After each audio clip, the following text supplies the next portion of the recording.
لاکھوں کروڑوں درود نبی اکرم صلی اللہ علیہ وآلہ وسلم پر اور ان کی آل پر۔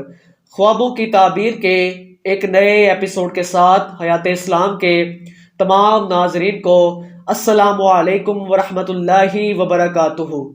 حضرت ابراہیم کرمانی رحمۃ اللہ علیہ نے فرمایا ہے کہ اگر کوئی شخص اپنے آپ کو قبر میں مردہ دیکھے اور اس سے منکر و نکیر نے سوال کیا ہے تو دلیل ہے کہ اس ملک کا بادشاہ اس سے مطالبہ کرے گا، اور اگر منکر و نکیر کو غلط جواب دیا ہے تو دلیل ہے کہ بادشاہ کے عذاب میں عاجز ہوگا۔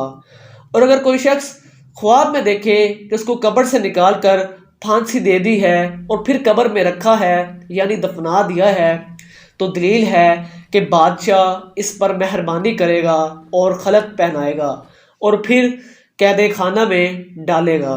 اور اگر یہ خواب سوداگر نے دیکھا ہے تو اس کا شمار سوداگروں میں ہوگا، اور ہر ایک کا شمار اپنی جنس کے ساتھ ہے، اور اہل تعبیر کو چاہیے کہ چیزوں کا قیاس اچھی طرح کرے تاکہ مغالطے میں نہ پڑے۔ جزاک اللہ۔